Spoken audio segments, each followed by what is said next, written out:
सागर की हबसिली डेयरी अब सिर्फ डेयरी नहीं, अफसरों की फटकार का सबसे बड़ा अड्डा बन चुकी है। कभी नगर निगम आयुक्त तो पहुंचते हैं तो अधिकारियों की क्लास लगती है। अब खुद कलेक्टर प्रतिभा पाल मैदान में उतर आई हैं। सवाल ये है, क्या अब हबसिली में पॉल मॉडल चलेगा? जी हां, आप देख रहे हैं C7 न्यूज और ये खबर आपको जानना बहुत जरूरी है। सागर शहर से डेयरियों को बाहर करने की मुहिम अब निर्णायक मोड़ पर पहुंच गई है। पहली बार कलेक्टर प्रतिभा पाल ने खुद हबसिली डेयरी विस्थापन स्थल का निरीक्षण किया और साफ शब्दों में कह दिया कि अब लापरवाही किसी कीमत पर बर्दाश्त नहीं होगी।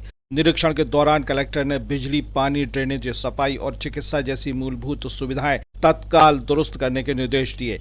उनका कहना है कि जब तक सुविधाएं पूरी नहीं होंगी, विस्थापन की प्रक्रिया भी पूरी गति नहीं पकड़ पाएगी। लेकिन असली कहानी यहीं से शुरू होती है। नगर निगम की जांच रिपोर्ट ने चौंकाने वाले आंकड़े सामने रख दिए। सूची में शामिल डेयरी संचालकों में से सिर्फ 4 ने ही शेड बनाए हैं, जबकि 155 डेयरी संचालकों ने भूखंड मिलने और नोटिस जारी होने के बावजूद ना तो निर्माण कराया और ना ही अपने पशु वहां शिफ्ट किए। यानी जमीन भी ले ली, नोटिस भी मिल गया, लेकिन डेयरी आज भी शहर में ही चल रही है। अब कलेक्टर के सख्त रुख के बाद इन 155 संचालकों का आवंटन निरस्त करने की प्रक्रिया शुरू हो गई है।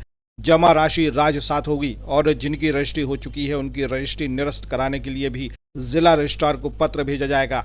उधर जो वास्तव में विस्थापन चाहते हैं उनके लिए भी रास्ता खोला गया है।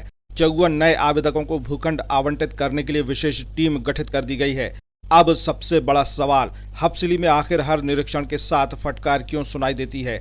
कभी नगर निगम आयुक्त अधिकारियों को चेतावनी देते हैं, अब कलेक्टर स्वयं मौके पर पहुंचकर व्यवस्थाएं सुधारने के निर्देश दे रही हैं। क्या अब फाइलों की जगह मैदान में काम दिखाई देगा? क्या हबसिली डेयरी विस्थापन सिर्फ बैठकों तक सीमित रहेगा या अब वास्तव में पूरा होगा? या फिर अगली समीक्षा में फिर वही सवाल, वही नाराजगी और वही फटकार सुनने को मिलेगी? हालांकि इस बार फर्क इतना है कि कलेक्टर प्रतिभा पाल ने खुद मोर्चा संभाल लिया है। यदि उनके निर्देश तय समय में जमीन पर उतरते हैं तो हबसिली डेयरी विस्थापन परियोजना लंबे समय बाद सही दिशा पकड़ सकती है। अब देखना होगा कि यह निरीक्षण सिर्फ एक और समीक्षा बनकर रह जाता है या वास्तव में पॉल मॉडल के रूप में तेज अमल और जवाबदेही की नई शुरुआत साबित होता है।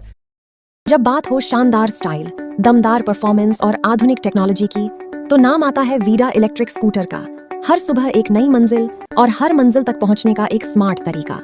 Vida electric scooter, digital display, LED lights, आरामदायक राइड, शहर की सड़कों पर सफर, बेहतरीन डिजाइन, स्मार्ट फीचर्स और हर सफर में शानदार आराम, ताकि हर राइड बने यादगार। चाहे ऑफिस जाना हो, कॉलेज या रोजमर्रा का सफर, वीडा हर मोड़ पर आपका भरोसेमंद साथी है। वीडा इलेक्ट्रिक स्कूटर, भविष्य की सवारी आज आपके साथ। सेंट्रल मोटर्स, भगवानगंज, सागर। आज ही विजिट करें और अपनी नई वीडा घर ले जाएं।